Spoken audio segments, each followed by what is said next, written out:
Alright guys, welcome to another Bike Ride with Ben, or Bike Ride with Ben recap. I am at Der Dutchman. I just finished a 46-mile ride. Der Dutchman, the same place I was before, same donuts as before. I'm going to tell you a little bit about my ride today, and then I have a topic today. I think the topic that I have for today is going to be priorities. I want to talk about people's priorities and I don't know, kind of the judgments that people make and kind of compare and contrast what those priorities are. So today's ride was 46 miles out in Plain City. It's hot as balls. It's 90 something degrees outside. I did not enjoy today's ride. It was very hot. It was very windy. It's crazy because if I'm on a flat with no wind, I can hold 22 miles an hour forever. Today, I was not on a flat. I had wind, and a lot of the road surfaces I was on was like chip and tar. Chip and tar road surface is almost like a gravel road, and it's not fun when you're riding a bike with skinny tires and have them inflated up to 95 psi. I probably shouldn't eat this and talk again. I got yelled at by a lot of people for doing it last time, but I don't really do what I'm told very well.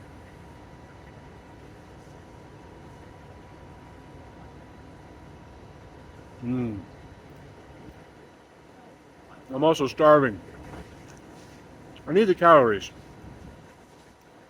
I even look at my widget to see how many calories I supposedly burned today.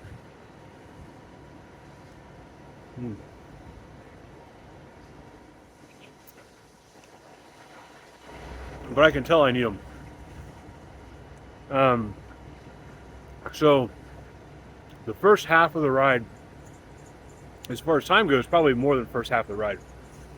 But as far as distance goes, first half of the ride, you go out, and then you make a turn. I basically ride like a giant box out here in the country. So I had a headwind, and then a crosswind, and then the final third of the ride, maybe less than a third of the ride, I had a tailwind, which is amazing. The first 2/3 of the ride, 3/4 of the ride was horrible. My goal was to do a low impact ride today, like an easy ride, keep my heart rate around 140. That didn't happen. I had to go to the small chain ring in the front, going up these hills into the wind. I was maxed out multiple times. Not fun. My speed up some of these hills was like 10 miles an hour, which is horrible.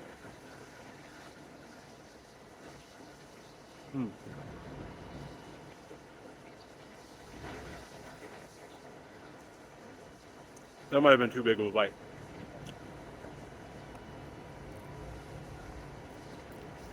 You can tell if anyone was on me. The sky behind me is beautiful. This looks like The Simpsons. The Simpsons won. I don't know if you guys were paying attention to the last video, but there's a cornfield behind me. The corn is a lot taller now. I'm not going to walk over there, but you can tell. We have a saying in Ohio that you want the corn to be knee-high by July. This corn is probably in the center of the field, over 6 foot. Healthy corn. Some of it's starting to tassel. If you know anything about corn, I'm not a farmer. My grandpa was a farmer.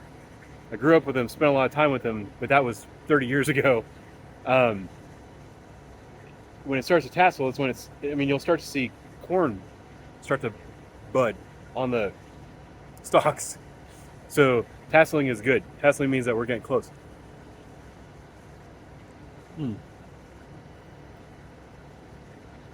But anyway, first half, the ride was uphill into the wind.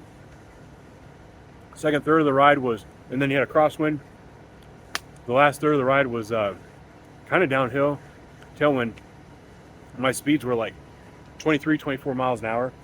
And instead of going back down to that 140 beats per minute with my heart rate, I was so frustrated because the first half of my ride was so slow. I want to get my average pace back up. So I picked up the pace and started hauling ass, and I was going 23 miles an hour almost the whole way home.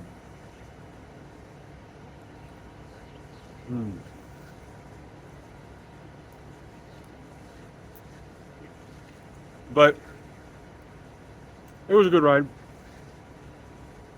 Got a little vacation this week. It was my anniversary this week. So I took a few days off. Had today off tonight. My wife and kids and I are going to see some fireworks. There's a camp for children with disabilities that members of our family have a significant role in. And there's a fireworks company that takes all the leftover fireworks and stuff that were purchased but not used.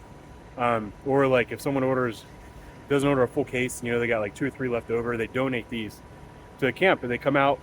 Tonight's the night that they're coming out to the camp and putting on a little fireworks display for all these kids with disabilities ranging from Down syndrome to kids just that are cognitively okay, but they're bound to wheelchairs, you know, things like that. So that's a really fun experience. That's what we're doing tonight.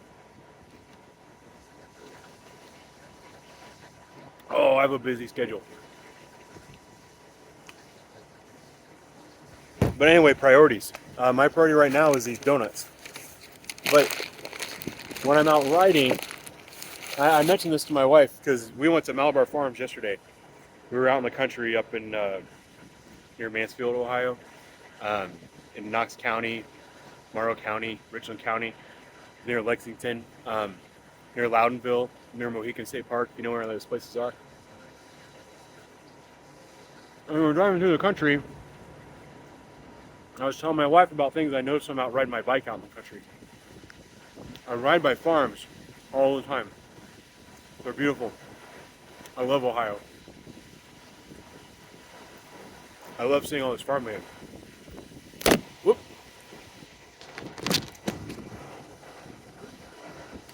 I'll fix that. Maybe not. Maybe I'll leave it in. But one thing I noticed when I'm driving by a lot of these farms is you'll see like a giant barn, and the barn is immaculate. You know, the siding is amazing. Really tall. These just giant, huge, beautiful barns. Modern barns. And right next to it will be this house that is damn near falling apart. And I'm not talking about these farms where like the land has been purchased by like a mega farm and the house on it they don't care about, they just let it fall apart. I'm talking about these farms where people actually live in the house next to the barn on a farm. And it's about their priorities, because their priority is keeping the farm running. Their priority is not putting a bunch of money into their house for all these extra creature comforts and stuff that I think most of the people that watch this channel probably live in cities. These are the kind of things that we spend our money on. You know, these farmers are driving a beat up old rusty truck, but they have millions of dollars of tractors and farm equipment and stuff in their barn. And they're giant, beautiful barns. They live in these rickety houses that, you know, probably don't have air conditioning in the summer. I'm sure most of them don't use wood burners anymore. But, you know, the windows are rickety, and these are like 100 and some year old houses out in the middle of nowhere. Their house meets their most basic need. Their farm is what provides their lifestyle. And I think about it, their farm equipment, their barns, all that stuff, what they put all their money into, that's their priority. That's how they make their living. But not only is it how they make their living, but it's how they feed the rest of us. So the thing that they're putting their priority into, something that does everybody else a tremendous amount of good. And then I think about priorities of people in the city, particularly some people that I had an argument with the other day. Because they were saying that people out in the rural areas are extremists. They're extremists, they're stupid, they don't know what they're doing.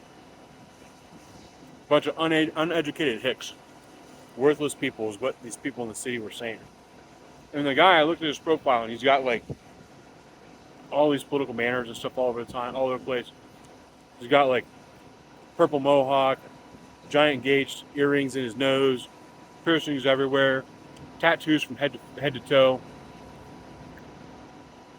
That's what he spends his that's what his priority is. That's what he spends all of his money on. That's what all of his energy goes to. And he spends all of his time on political activism. And he's calling these people out here, these people that have these farms, that put all of their money into farm equipment and tractors and all these things that are meant to help produce for our society. He's calling those people extremists. I think you can tell who the extremists are by looking at their priorities. And I also think that if you look at someone's priorities, you can judge them by their priorities.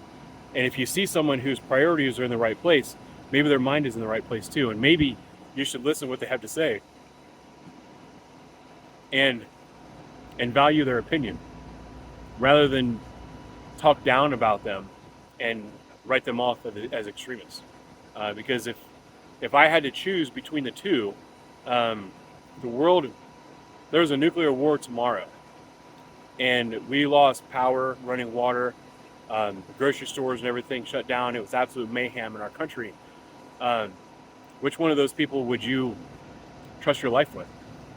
Would you trust your life with that farmer who put his priorities into growing his farm, buying farm equipment, stocking the barn and all that other kind of stuff? Or would it be with this guy in the city that's got like a blue mohawk, gauged earrings, tattoos all of his arms, doesn't have a callus on his hands to save his life? Which one would you want to align with? And which one would you want to stay away from?